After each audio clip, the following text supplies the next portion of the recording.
दुर्गा प्रसाईले थानकोटको कुरा गरेर नगरकोटतिर क्रियाकलाप गरिरहेछन्। उनी म नेपालमै छु, मलाई खोज्नु पर्दैन, म आफै आउँछु, प्रहरीले खोज्नै पर्दैन भन्थे।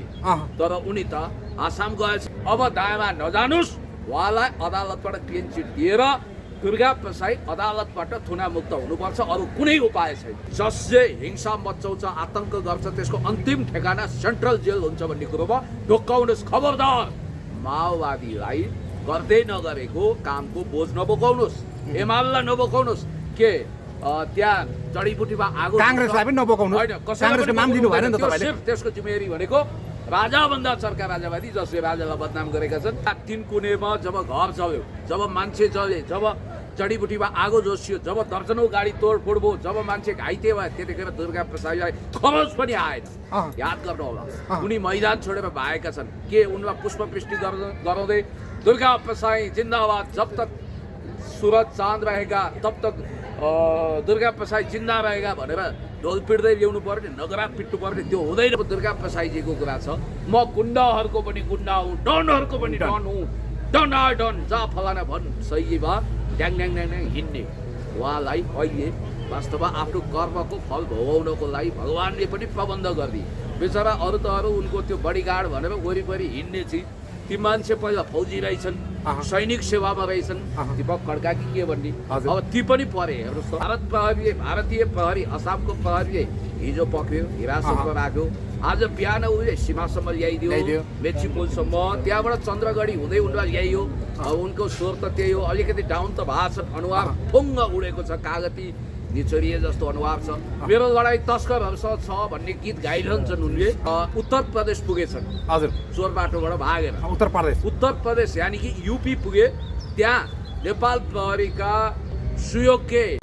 नमस्कार दर्शक, यहाँलाई स्वागत छ सम्पूर्ण मिडियामा। र केही समय अगाडि मात्रै दुर्गा प्रसाईलाई इन्डियादेखि पोगेर अहिले काठमाडौँ ल्याइसकेको छ र उहाँलाई हिरासतमा लगिसकेको अवस्था छ। र यसै विषयमा कुरा गर्नको लागि आज हाम्रो साथमा हुनुहुन्छ स्पष्ट वक्ता, युवा नेता, समाजसेवी पुण्य गौतम। पुण्य सर, स्वागत छ, नमस्कार। थ्याङ्क यू सो मच, धन्यवाद। आज धेरै खुसी देखेको छ पुण्य गौतम सर, किन होइन म कि दुर्गा प्रसाई पोगेको भनेर?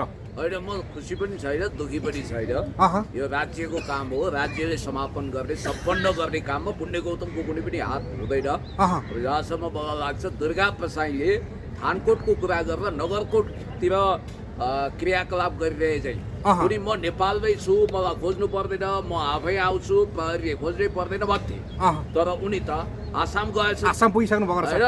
आसाम पुगेपछि कोहीलाई के धन्दा, कोहीलाई के धन्दा, घर जग्गा खानाकै धन्दा भने जस्तो उनले वास्तवमा भन्ने भने आफ्नो मिसन फत्ते गर्न नसकेपछि उनको मिसन खतरनाक थियो। हेर्नुहोस्, त्यो मिसन फत्ते भइदिया भए दर्जनौं नेपालीको ज्यान जान्थ्यो, कैयौं पुलिसहरू सोत्तर हुन्थे। र त्यो मिसन उनले फत्ते गर्न त सकेनन् नै, साथमा नेपाली जनतालाई धोका दिए। भनेपछि दुर्गा प्रसाई नेपाली जनतालाई धोका दिएको? अवश्य, उनले धोका पनि दिएर अर्को उनको चरित्रको अवसरवादिता कहाँ देखिन्छ भने दुर्गा प्रसाई एउटा प्रवृत्ति बनेर आएका छन्। र दुर्गा प्रसाई अन्ततगत आसाममा भेटिनु अगाडि उनी कहाँ थिए, प्रहरीले उनको लोकेसन ट्र्याक गरौँ। वास्तवमा पहिला उनको अवस्था के देखिन्छ भने मैले अलिकति मसिनो अध्ययन अनुसन्धान गरेका छु। यिनी उत्तर प्रदेश पुगेछन्, हजुर, चोर बाटोबाट भागेर। उत्तर प्रदेश यानि कि यूपी पुगे, त्यहाँ नेपाल प्रहरीका सुयोग्य, इन्टेलिजेन्सका सुयोग्य अधिकृत र जवानहरू, कोही चटपटे व्यापारी, चना चटपटे बदम झुरझुरे भेषमा थिए, कोही साधु सन्त थिए, कोही के थिए। र उनलाई आकाश पाताल, दुई पाताल, यत्र तत्र सर्वत्र, तीर्थ 14 भुवन जताततैबाट खोजेर पनि फेला नपारिसकेपछि प्रहरी पनि हैरान परेशान थियो।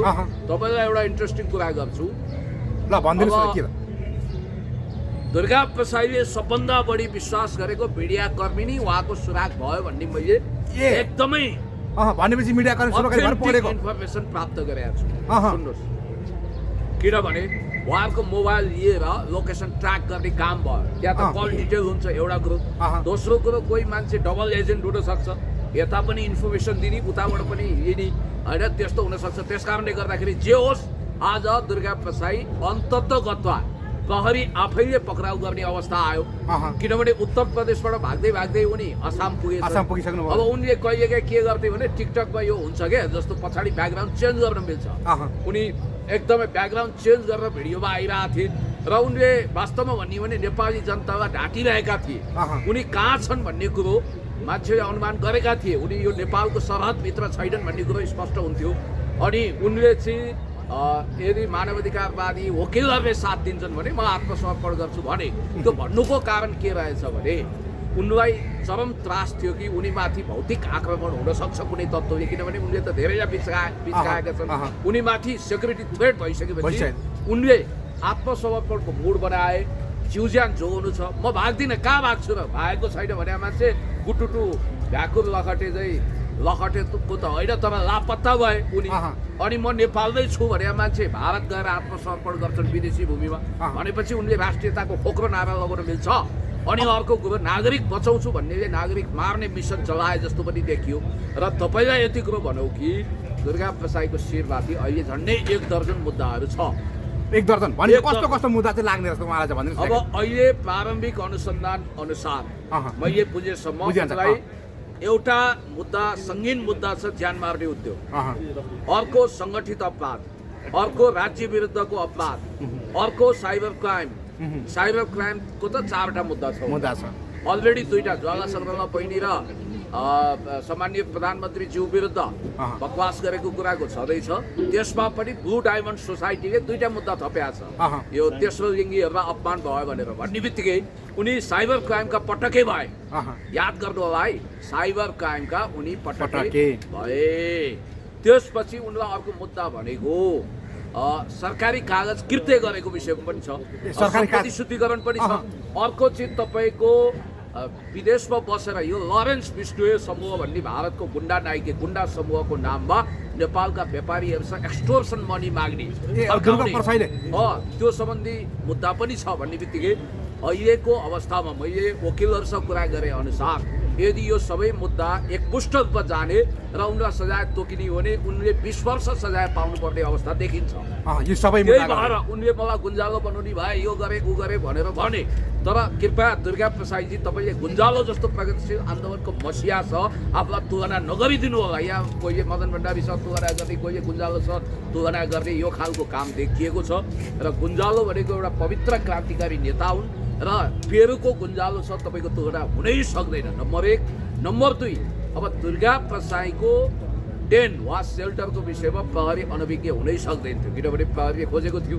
र मेरो विचारमा यदि दुर्गा प्रसाईले हिजो असम प्रहरीसँग सरेन्डर नगरेको हो भने उनलाई इन्डियामै नेपाल प्रहरीले समाउँथ्यो। अब नेपाल र इन्डियाको बिचमा कि त इन्टरपोलले रेड कर्नर नोटिस जारी गर्नु पर्यो, होइन भने कुनै पनि व्यक्तिलाई विदेशी भूमिमा नेपाल प्रहरीले गएर समातेर ल्याउनको लागि केही लिगल प्रोसिडियरहरू पुरा गर्नुपर्छ। हाम्रो सुपुर्दगी सन्धि पनि त्यस्तो तगडा छैन। त्यसकारण अहिलेसम्म भएको कुरा के हो भने क्रस बोर्डर क्राइम भन्छ नि, सीमा पार अपराध गर्ने व्यक्तिलाई भारत जस्तो नेपालमा भारतबाट लुक्न आयो कुनै अपराधी भने नेपाल प्रहरीले सीमामा लगेर भारतीय प्रहरीलाई हस्तान्तरण गर्छ अनौपचारिक रूपमा। अनि यदि नेपालको कुनै अपराधी वा अपराध गरेको मान्छे भारतमा छुप्यो भने भारतको प्रहरीले पनि रेसिप्रोकल त्यस्तै गर्ने हो। सम्भवतः दुर्गा प्रसाईलाई भारतीय प्रहरी असमको प्रहरीले हिजो पक्रियो, हिरासतमा राख्यो। आज बिहान उसले सीमासम्म ल्याइदियो, मेची पुलसम्म, त्यहाँबाट चन्द्रगढी हुँदै उनलाई ल्याइयो। उनको स्वर त त्यही हो, अलिकति डाउन त भएको छ, अनुहार फुङ्ग उडेको छ, कागती निचोरिए जस्तो अनुहार छ। मेरो लडाइँ तस्करहरूसँग छ भन्ने गीत गाइरहन्छन् उनले। अब उनी स्वयं के हुन् भन्ने कुरो देखिएको छ। करिब 600 करोड अर्थात् 6 अर्ब भन्दा बढीको लोन खाएका छन् उनले र त्यो कुनै सङ्कटमा छन्। अनि अर्को कुरा के छ भने उनले वास्तवमा कायरतापूर्वक जसरी मैदान छाडे आज हेर्नुहोस् त उनको कारण कति मान्छेहरू अहिले पिछल्ली भएका छन्, कतिवटा मुद्दा लागेको छ, कतिवटा के भएको छ, कति अङ्गभङ्ग भएका छन्, कतिको घर जलेको छ। आऊ भने सबै मान्छे आएर हिंसा गर्छन् भन्ने उनलाई भ्रम भएछ। यो शान्तिको देश हो, यहाँ शान्तिको परेवा उडेको छ। गौतम बुद्धको देशमा खबरदार कसैले पनि बम र बारुदको कुरा गर्नु हुँदैन। देश जनता विकास समृद्धिको पक्षमा हामी अगाडि बढिरहेका छौँ, शान्ति विकास र स्थिरताको पक्षमा हामी हमेसा छौँ। र जहाँसम्म मलाई लाग्छ दुर्गा प्रसाईको बारेमा म नेगेटिभ छैन। त्यसो त ममाथि सुन्नुहोस्, ममाथि साङ्घातिक आक्रमण गर्ने मान्छे पनि दुर्गा प्रसाईकै सङ्गठन अन्तर्गतका मान्छे हुन्। उनीहरू अहिले आफ्नो अपराधको कर्मको सजाय पूर्वपक्षको लागि भोग्दैछन्। सम्भवतः आज तपाईँहरूले यो इन्टरभ्यू गरिरहँदा दुर्गा प्रसादलाई नेपाल प्रहरीले सार्वजनिक गरिसकेका छ र उनीमाथि आजै मुद्दा दर्ता हुन्छ र उनीमाथि अनुसन्धान हुन्छ। आज शुक्रबार भए पनि हतार हतार प्रहरी जान्छ र उनलाई पुराना केसहरू पनि उनका 4-5वटा छन्। अहिले 4-5वटा भन्ने बित्तिकै 8-10वटा मुद्दा उनको शिरमाथि छ। अझ मुद्दा थपिन सक्छ। म यति भन्छु कि दुर्गा प्रसादले शान्तिको परेवा उडाएको भए, सहिष्णुता देखाएको भए, घृणा नफैलाएको भए, दुर्गा प्रसादले पेलपाल झेलझाल ठेलठाल नगरेको भए, अब प्रोभोक गरेर अझ त्यो दिन जरास्ता न्युजमा विश्वास गर्ने भने राजासँग भेटेर फर्किएका दुर्गा प्रसादलाई गाडीभरि पैसा लिएर राजाको ज्वाइँ उनको घरमा भेट्न गएका थिए 15 गते भन्ने इन्फर्मेसन जनआस्थाले दिएको छ। अब यो कति अथेन्टिक हो मलाई थाहा छैन, यसको पुष्टि जनआस्थाले गर्नुपर्छ। राजबहादुर सिंह भन्ने राजाको ज्वाइँ हुनुहुन्छ, उहाँले चाहिँ गाडीभरि पैसा राखेर दुर्गा प्रसादलाई भेट्न गएको भनेर जनआस्थाले। अब यो जुन अब आन्दोलन गरिराख्नु भएको छ राजा ल्याउँ भनेर राजावादी अभियान चालु गरिराख्नु भएको छ, उहाँहरूले अब 22 गतेसम्म वैशाख 22 गतेसम्म जति पनि पक्राउ पर्नु भएको छ उहाँलाई निशर्त, उहाँलाई बिना शर्त उहाँलाई नछोडिएसम्म उहाँले के गर्नुभएको छ भने सामूहिक गिरफ्तारिता दिने भन्नुभएको छ। तर यहाँनिर दिनका दिन जुन 15 गतेको आन्दोलनमा सम्मेलन हुनुहुन्थ्यो उहाँलाई दिनका दिन पक्राउ गरिराखेको अवस्था छ। होइन, अपराध गर्नेले त आफै गिरफ्तारी दिनै पर्दैन। सरकारी केस होइन, जति पनि उहाँहरूको पक्राउ पर्नु भएको छ रविन्द्र मिश्रदेखि लिएर धावरदेखि लिएर उहाँहरू पक्राउ पर्नु, उहाँहरूलाई रिहा नगरे। मलाई थाहा छ यो कुरा। यस्तो बेसुरा राग अलापेर दुनियाँमा यो ध्वनि प्रदूषण बचाउनु सट्टा एउटा कुरा बुझे हुन्छ, जसले अपराध गरेको छ त्यो जति भागे पनि बच्दैन, त्यसलाई पक्राउ पनि जारी छ र ऊ समातिन्छ। हिजै पनि केही मान्छेहरू पक्रेको होइन। अब जसले अपराध गरेको छैन त्यसले अब मलाई सरकारी दाल भात तरकारी चाहियो, मलाई सरकारी गेस्ट हाउसमा राख्नु पर्यो, गिरफ्तार गर्नु पर्यो भने पनि आस्थाको आधारमा गर्दैन। यो कुरा फ्याक्ट हो। अब कसैलाई हिरो बन्न मन छ, सामूहिक गिरफ्तारी दिनु मन छ भने उसले प्राङ्गणमा आयो हुन्छ, रहर गर्ने हो भने उत्पातै उखर पाउनु हुने हो भने हजुर उत्पातै उखर पाउनु भएको हो भने अब त्यो रहर पनि उनीहरूले उदण्डता गर्न साथ पुरा होला। अब उदण्डता वितण्डता मचाउनेहरूको लागि म केही भन्दिनँ। कसले भन्यो तपाईँको राज्य विरुद्ध अपराध गरिसकेपछि, हिंसा गरिसकेपछि त्यत्रो जनधनको क्षति भएको छ, 2-2जना मान्छेको ज्यान गएको छ, अरबौँको जनधनको क्षति भएको छ, जडीबुटीमा आगो जोसिएको छ। अब एकजना अर्को एउटा सांसद रहेछन् 3-13को कुरा गर्ने, दिल्लीराम खनालले कृपया तपाईँको एसएलसीमा +2 को सर्टिफिकेट देखाइदिनुहोस् भन्दा देखाउन सक्दैन। मैले त रातो पर्दा टिभीमा मेरो जम्मै डकुमेन्ट राखिदिएको छु होइन। अब तिनले चाहिँ माओवादीले आगो झोसेको भनेर दिउँसै रात पारेछन्। एउटा कुरा म तपाईँलाई भन्छु, झुट पनि यति नबोल्नुहोस् कि ताकि तपाईँका अबका कुराहरू कसैले नपत्याओस्, तपाईँ त्यो हदसम्म नजानुहोस्। किनभने त्यहाँ माओवादीले कहिले पनि आगो झोसेको छैन, झुटो कुरो गर्नु हुँदैन। त्यो दिन माओवादीको यहाँ सभा थियो, कसरी गएर उसले आगो जोस्छ? त्यसैले तथ्यहीन कुरा गरेर, गैर जिम्मेवार कुरा गरेर त्यहाँ त तपाईँको यही राजावादी अथवा विभिन्न वादी कार्यकर्ताहरू गएर झोसेका छन् र तिनको जिम्मेवारी राप्रपाले नलिएको हो नि त। राप्रपाले सिर्फ 2जना मान्छेको मात्रै जिम्मेवारी दिएको छ। तपाईँ कहाँ हुनुहुन्छ? एकजना रविन्द्र मिश्र, अर्को धवल शमशेर, अरूलाई उसले बिर्सिसक्यो, अरूको मतलब। तर यो भनेको छ नि त्यहाँनिर जति पनि तोडफोड गरिएका छ, त्यहाँनिर जति पनि भाटपाटी तोडिएको छ, लुटपाट भएको छ, ती त सबै माओवादी र एमालेको कार्यकर्ता त्यहाँनिर चाहिँ घुसपेट गरेर पठाइएको छ भनेको छ नि, पठाइएको अरे नि त। अब एउटा कुरो बल्खुमा सभा गर्छन्, 2000 मान्छे 2500 मान्छे जम्मा हुन्छ, दोस्रो जनआन्दोलनको फोटो तानेर ल हेर्नुहोस् बल्खुको विशाल सभा भनेर झुटको खेती गर्नेहरूले जे पनि बोल्छन्। तपाईँलाई एउटा कुरो भन्छु, जिम्मेवारी लिनु पर्दैन। त्यहाँ को एमाले माओवादी काङ्ग्रेसको कार्यकर्ता गएको छन् होला, इतिहासमा कोही कुनै पार्टीमा संलग्न थियो होला। हिजो मल्टिपार्टी डेमोक्रेटिक सिस्टम थियो, आज पनि छ र मान्छे पार्टीमा विभाजित छन्। तर त्यहाँ गएका प्योर एन्ड कम्प्लिट दुर्गा प्रसाई अनि राजेन्द्र लिङ्गदेनहरूको कार्यकर्ता हो, उनीहरूले जिम्मेवारी लिनुपर्छ।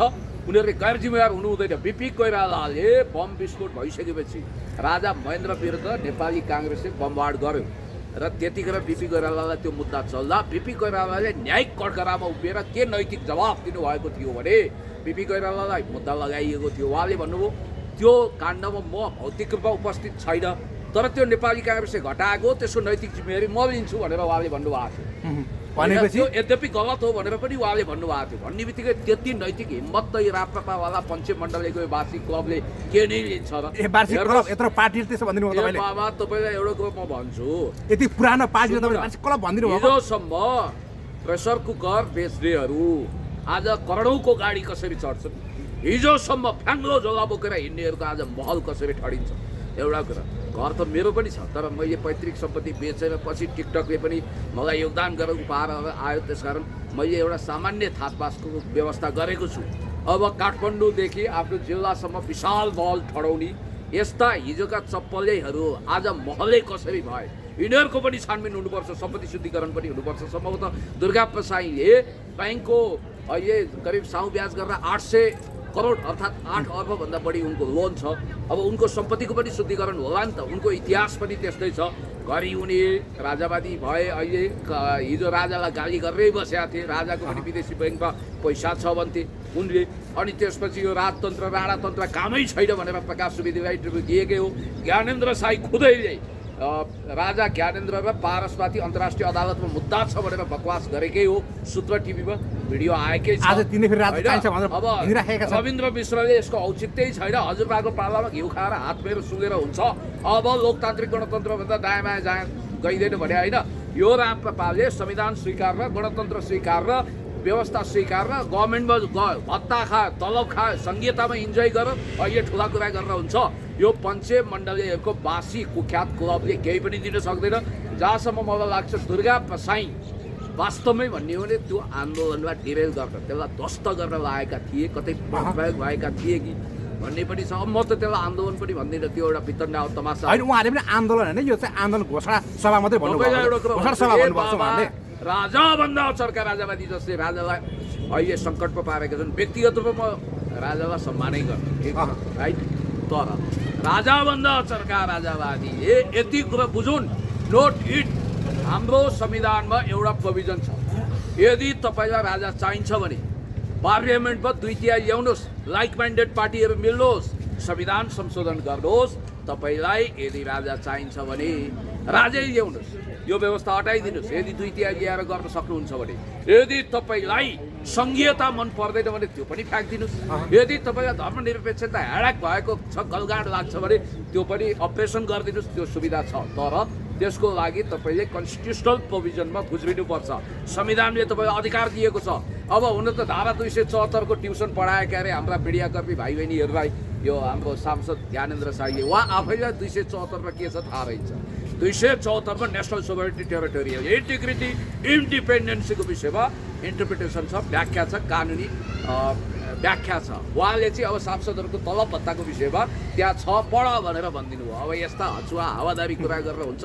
अब हुँदा अहिले एउटा ट्रोल बनाएर चाहिँ के पञ्चायत कालमा सुनको भाउ 3000 4000 तोला थियो, अहिले सुनको भाउ गणतन्त्रले बढायो। कहाँ गयो भेलु बाजे? हार्दिक श्रद्धाञ्जली। भेलु बाजेलाई पनि यो कुरा थाहा हुन्थ्यो के अहिलेको सांसदलाई भन्दा ती कुरा भेलु बाजेलाई थाहा हुन्थ्यो। सुनको भाउ कहिल्यै कन्स्टेन्ट रहँदैन, सुनको भाउ कहिल्यै पनि एउटै रहँदैन, त्यो बढ्दै बढ्दै बढ्दै जान्छ सुन र जग्गाको, र पैसाको भ्यालु जहिले पनि डिक्रिज हुन्छ, घट्दै जान्छ। अब उहाँलाई यति कुरा पढाउनु पर्छ, म अर्थमन्त्री हुन्छु, म प्रधानमन्त्री हुन्छु भनेर महत्त्वाकांक्षा राख्नेले यति कुरा बुझ्नु पर्यो कि समसीमान्त उपयोगिता नियम भने के हो। पहिलो कुरो उहाँले बुझ्नु पर्यो, मार्जिनलाइज युटिलिटी थ्योरी भनेको के हो, मार्जिनलाइज युटिलिटी थ्योरीको विषयमा उहाँको इन्टरप्रिटेसन के हो। अनि उहाँलाई म भन्न चाहन्छु, त्यसो भए तपाईँलाई एउटा कुरा भन्छु, पञ्चायतकाल तपाईँहरू अधिकांश मान्छेहरू भर्खर केटाकेटी हुनुहुन्थ्यो, म पनि केटाकेटी नै थिएँ। बहुदल आउँदा म पनि तपाईँको 13-14 वर्षको थिएँ म पनि। त पञ्चायतकालमा 40-45 सालमा 1 रोपनी जग्गाको कति भाउ थियो काठमाडौँमा? सेन्टर ठाउँको कुरा नगरौँ, बौद्ध जोत पार्टीमा 1 रोपनी भनेको त्यतिखेर 1 लाख पनि पर्दैन, 50,000 पर्थ्यो। आज कति पर्छ? करोडौँ पर्छ। अनि जग्गाको भाउ स्थिर हुन्छ। हो ठिकै हो, पञ्चायतकालमा 3000-4000 रुपियाँ तोला थियो। मैले थपाउँदा चिनी तपाईँको 20 रुपियाँ किलो थियो, अहिले कति छ? त्यसकारण ग्यास कति थियो, अहिले कति छ?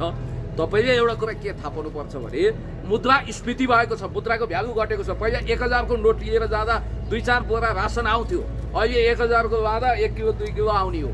त्यस्तो अवस्था भइसकेको हुनाले पैसाको भाउ मुद्रास्फीतिको कारण सस्तो भएको छ, सुनको भाउ महँगो भएको छ, र नोट निष्कासन 1 अर्ब रुपियाँ मानौ छाप्नु पर्यो भने 1 अर्ब बराबरको सुन धितो राख्नुपर्छ। उहाँलाई त्यो कुरा थाहा रहन्छ। त्यत्तिकै नोट ड्याङ ड्याङ ड्याङ छापेर सिग्नेचर गर्ने होइन, नोट निष्कासन गर्ने तरिका छ। गभर्नरले सिग्नेचर घस्काइदिएपछि अनि त्यसपछि राष्ट्र बैङ्कले त्यो जारी गरिसकेपछि नोट निस्किने होइन, त्यो बराबरको सुन चाहिन्छ, धितो चाहिन्छ भन्ने कुरो उहाँले बुझ्नु पर्यो। अनि अब जहाँसम्म दुर्गा प्रसाईजीको कुरा छ, म गुन्डाहरूको पनि गुन्डा हुँ, डनहरूको पनि डन हुँ, डन आ डन, जा फलाना भन्, सही भए ड्याङ ड्याङ ड्याङ ड्याङ हिँड्ने उहाँलाई अहिले वास्तवमा आफ्नो कर्मको फल भोगाउनको लागि भगवान्ले पनि प्रबन्ध गरिदिए। बेचरा अरू त अरू उनको त्यो बडीगार्ड भनेर वरिपरि हिँड्ने चाहिँ ती मान्छे पहिला फौजी रहेछन्, सैनिक सेवामा रहेछन्, दीपक खड्का कि के भन्ने, अब ती पनि परे हेर्नुहोस् त। अनि उहाँलाई चाहिँ किन पोखरेको फेरि? उहाँ त एउटा सुरक्षा गार्ड हुनुहुन्थ्यो उहाँको। अब सुरक्षा गार्ड के राज्यले तो क्या हो र? पर्सनल गार्ड हो नि त, जिम्मेवारी पर्दैन। त्यसकारण दुर्गा प्रसाईले आफ्नो व्यक्तिगत बडीगार्ड पैसा खरिद गरेर राख्न सक्लान्, त्यो बेग्लै कुरा हो। हतियार उनीको त दोष थिएन नि त। साथी सुन्नुहोस्, दुर्गा प्रसाईको एउटा खर्खजना हतियार सम्बन्धी पनि पुरानो मुद्दा छ, सम्पत्ति शुद्धिकरण पनि छ। र तपाईँलाई यति भन्छु कि अब उनी आफ्ना साथीहरू भेट्न गइसकेका छन्। अब जसले हिंसा मचाउँछ, आतङ्क गर्छ, त्यसको अन्तिम ठेगाना सेन्ट्रल जेल हुन्छ भन्ने कुरोमा ढोक्काउनुहोस्। खबरदार, माओवादीलाई गर्दै नगरेको कामको बोझ नबोकाउनुहोस्, एमालेलाई नबोकाउनुहोस्। के त्यहाँ जडीबुटीमा आगो, काङ्ग्रेसलाई पनि नबोकाउनु, काङ्ग्रेसको नाम दिनु भएन नि त तपाईँले। त्यसको जिम्मेवारी भनेको राजाभन्दा चर्का राजावादी जसले राजालाई बदनाम गरेका छन्, यही भनेपछि राजालाई बदनाम गरेका कार्यकर्ता हुन् तिनीहरू। अब रवि लामिछानेलाई पनि उहाँलाई पनि पढो परेर लगिसकेको छ होइन? उहाँको हकमा चाहिँ अब के होला? सर्वोच्चमा पनि गइसक्नु भएको छ। व्यक्तिगत रूपमा भन्नुहुन्छ भने म दुखी स्तब्ध छु, किनभने रवि लामिछाने मेरो आमाको मावली हो। म उहाँलाई पक्रिनु हुन्थेन उसो भएदेखि उहाँले क्लिन चिट पाएर बाहिर छुट्टोस्, उहाँलाई बाइज्जत रिहा हुने मौका पाओस् भन्ने मान्छे हो। अब अहिले उहाँलाई पुनरावेदन अदालत हाइकोर्टको आदेशमा उहाँलाई अहिले कारागार चलान गरिएको, त्यो पनि पूर्वपक्षमा हात दिनुपर्ने कुरा केही पनि छैन, किनभने उहाँको विषयमा फैसला भएको छैन। सम्भवतः दुर्गा प्रसाई पनि जानी त पूर्वपक्षमा हो नि, मुद्दा त लामो चल्छ। त्यस कारणले गर्दाखेरि मलाई जहाँसम्म लाग्छ अब रविजीले 84मा मौका पाउनुहुन्छ कि हुन्न भन्ने कुरोको निर्धारण अब 8 महिनामा हुन्छ। किनभने मैले आज तपाईँहरूलाई एउटा अखबार देखाउन चाहन्छु कि यो अखबारमा आज निस्किएको छ। अब जीवी राईको पालो, जीवी राईले भानु आतुको नागरिकता लिएको आशंका। जीवी राईले अर्कै नागरिकता लिएर उहाँ नेपालदेखि बाहिर जानुभयो। टापु देश हो यो टापु देशमा के रहेछ भने त्यहाँ म अलिकति यसको हाइलाइट सुन्छु। भानु आतुमा नागरिकता प्राप्त गर्न न्यूनतम $1,55,000 तिर्नुपर्छ। भानु आतुको राजधानीले विश्वभरको 113 देशमा भिसा मुक्त प्रवेश अनुमति दिन्छ। यसकारण राई उता पुगेको आशंका प्रहरीले गरेको छ। भन्नाले यो त एउटा सुरक्षित गन्तव्य। कुन पत्रिकाले निकालेको छ यो नागरिकले भनेपछि 113वटा देश भनेपछि यो अनुसारले हामीले यो सबै देशमा बिना भिसा जान पाइने भनेपछि हामीले यो बुझ्नु पर्यो नेपाली जनताले अब जीवी राई नेपाली नागरिक रहेनन्। होइन, नेपाली नागरिक छन्, किनभने उनको नेपालको दुईटा नागरिकता दिन पाइदैन नि त। बाबा उनलाई भानु आतुमा इन्टरपोलले रेड कर्नर नोटिस जारी गरेर यदि त्यहाँ छन् भने उनलाई कराप च्याप बनाएर नेपाल ल्याएर उनको विषयमा अब रवि लामिछाने सहित मूल मान्छे भने त जीवी हो, उनलाई अनुसन्धान गर्नुपर्छ र उनको त्यो भानु आतुको ल्याउन् कि जहाँसुकै टापु राष्ट्रको ल्याउन्, त्यो नागरिकता खारेज हुन्छ र नेपालको नागरिक भएको हैसियतले उनीमाथि अनुसन्धान हुन्छ, उनी भाग्न पाउँदैनन्। अब यहाँनिर तत्कालै एउटा न्युज आएको छ र उसलाई दुर्गा प्रसाईलाई 12 दिन हिरासतमा राखेर अनुसन्धान गर्नको लागि म्याद थपिसकेको रहेछ उहाँलाई। हामीले अहिले यो इन्टरभ्यू लिँदै त्यो हुनु नै थियो, यो हुने नै हो, कानुनी प्रोसेस त्यही हो। किनभने मैले तपाईँलाई भनिहालेँ उनका कुन कुन मुद्दा छन्। पहिला उनलाई राज्य विरुद्धको सङ्गठित अपराध त अहिले हो, पहिला सङ्गठित अपराध छ, सरकारी काज कृत्य गरेको मुद्दा छ, अनि ज्वाला सङ्ग्रहालयमा सामान्य प्रधानमन्त्रीज्यूको बारेमा अफवाह फैलाएको साइबर क्राइम गरेको 2टा मुद्दा छ। एउटा खर्खजरा हतियार सम्बन्धी छ, सम्भवतः सम्पत्ति शुद्धिकरणको पनि होला।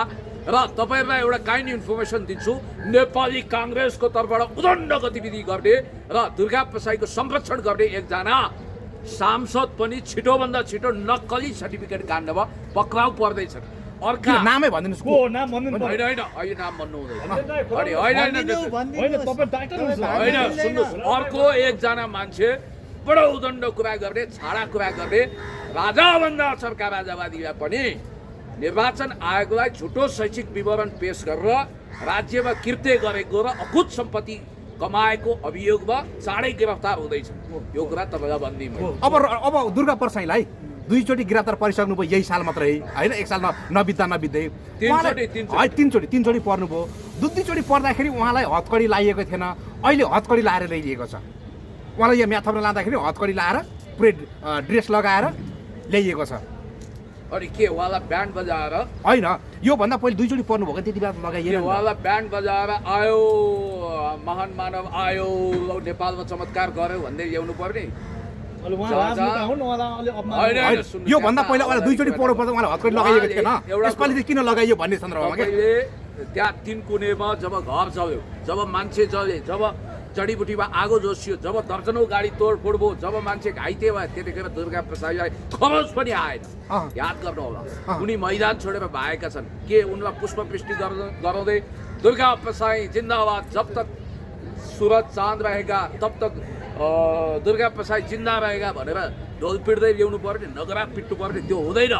र एउटा कुरा ख्याल भनेपछि उहाँलाई हतकडी लाग्नुपर्छ भन्ने होइन, त्यो त राज्यको कुरा हो। म पुलिस होइन, म अदालत होइन, तपाईँ पनि होइन, त्यसकारण यो हाम्रो अधिकारको कुरा। योभन्दा पहिला दुईचोटि पढ्नु त्यति बेला लगाइएको थिएन। मैले गरिब दुखी रोगी असहायकोलाई लाखौँ लाख सहयोग गरेको छु। मैले आजसम्म एउटा कमिलो पनि मारेको छैन। मैले आजसम्म कसैको छोरीबेटी ताकेको छैन। मैले कसैको घरबार फाडेको छैन, कर्कलो बारी फाडेको छैन। तर तपाईँ पनि बारम्बार हिरासत तपाईँ पनि पर्नुभयो। हातमा मेरो पनि हतकडी लागेको छ, तर मैले गुनासो गरिनँ। मेरो धेरैचोटि लागेको छ, द्वन्द्वकालमा पनि लागेको छ, अहिले पनि लागेको थियो, अब लाग्दैन। त्यस कारणले गर्दाखेरि तपाईँलाई पक्का इन्फर्मेसन के दिन्छु भने दुर्गा प्रसाई यो सिस्टमै चेन्ज भए पनि उनको कानुनी लफडाबाट उनी मुक्त हुँदैनन्। किनभने अदालत भनेको अदालत हो। एक्स्ट्रा जुडिसियल किलिङको मामिलामा जुन ढङ्गको अहिले अनुसन्धान भइरहेको छ, यसको दुधको दुध पानीको पानी छुट्टिनुपर्छ। र मैले तपाईँलाई यति कुरो भनौँ कि यो राजेन्द्र खड्गीले दिने डाइलग टाइपको कुरो होइन दुर्गा प्रसाईको, त्यो त डाइलगगिरीमा सीमित हुन्छ। राजेन्द्र खड्गी भने त शब्दको छेप्यास्त्र छोड्छन् बिचरा, अब अङ्ग प्रत्यङ्ग पनि गलिसक्यो होला, जुल्फी हल्लाउँछ, त्यहाँभन्दा उनले गर्ने केही पनि होइन। दुर्गा प्रसाईको कारण राज्यमा टेररिजम खडा भएको छ र उनी मात्रै होइन, उनलाई साथ दिनेहरू, हातमा काँध मिलाउनेहरू पनि समस्या हुन्। जहाँसम्म रवि लामिछानेको कुरा छ, रवि लामिछानेको हकमा सिधा कुरा छ, उनी यदि निर्दोष हुन्छन् भने इज्जतरिया हुन्छन्, बोलबाला लगाउँछन्, उनको पोलिटिकल हाइट अझ बढ्ने छ। यदि उनी दोषी भयो भने त्यो पार्टीमा समस्या आउँछ, उनको जीवनमा पनि समस्या आउँछ। हुन्छ, अन्तिममा जहाँ मैले भन्न भुलेको र यो चाहिँ सोध्दै हुन्थ्यो भने केही छ होइन। एउटा कुरा के भने दुर्गा प्रसाईका जति पनि फ्यान क्लबका सदस्यहरू उनका पनि फ्यान होलान्, फलोअर्स होलान्, के होलान्, पुण्य गौतमको दुर्गा प्रसाईसँग कुनै रिसिभी छैन। म अहिले अति पवित्र ठाउँमा बसेर भन्दैछु, दुर्गा प्रसाईजी तपाईँलाई मैले धेरै अगाडि भनेको थिएँ, हिंसाको बाटो बहुत खतरनाक हुन्छ। यो कुनै फिल्म सुटिङ होइन। नेपोलियन बोनापार्टी उहिले भन्नुहुन्थ्यो, जसको उदय तरनार र बारुदबाट भएको छ त्यसको अन्त्य पनि त्यसैबाट हुन्छ। उहाँले हिंसाको बाटो रोज्नुभयो, द्वन्द्वको बाटो रोज्नुभयो, घृणाको वृक्ष फलाउनु हो। त्यसमा उहाँले पाउने चिज यही थियो। र उहाँले फेरि हृदय रूपान्तरण भएर साधु सन्त बनेर एकदम सज्जन भएर भारतीय प्रहरीलाई उहाँले स्वयं आएर आत्मसमर्पण गरेको होइन। उहाँलाई के भएछ भने कतै उहाँले त धेरैलाई शत्रु बनाएको छ, कतै कुनै भूमिगत गिरोहले उहाँमाथि इन्काउन्टर गर्छ कि, उहाँलाई सिद्ध्याउँछ कि, उहाँलाई केही गर्छ कि भनेर डराएर त्राई भएर गुहार भन्दै उहाँ असम प्रहरीमा गएको अवस्था हो। उहाँलाई नेपाल प्रहरीले झन् सुरक्षित राख्छ, किनभने उहाँको जीवज्यान खतरा थियो नि त। युनुस अन्सारी भाइ अपराधीले आएर जेलमै गोली हान्यो। के हुन्छ भने जो मान्छे हिंसामा संलग्न हुन्छ त्यसका धेरै शत्रुहरू हुन्छन्। अब म जस्तो अहिंसक मान्छेलाई त यहाँ हाने भने उहाँले त कतिलाई चिनाउनु भएको छ, कतिको आँसु भोगाउनु भएको छ, कतिको रगत भोगाउनुको लागि उहाँले भूमिका खेल्नु भयो होला होइन। भनेपछि अब कर्मको फल भोग्नुपर्छ। उहाँको हकमा पनि यति भने अब दायाँमा नजानुस्, उहाँलाई अदालतबाट क्लिन चिट दिएर दुर्गा प्रसाई अदालतबाट थुनामुक्त हुनुपर्छ, अरू कुनै उपाय छैन। होइन भने उनले सजाय भोग्छन्। मेरो अनुमानमा अब उनले 10 वर्ष त आरामसँग त्यहाँ बेडिङ बिस्तारा कसे हुन्छ जेलमै। हुन्छ, यहाँको महत्त्वपूर्ण समयको लागि धेरै धन्यवाद।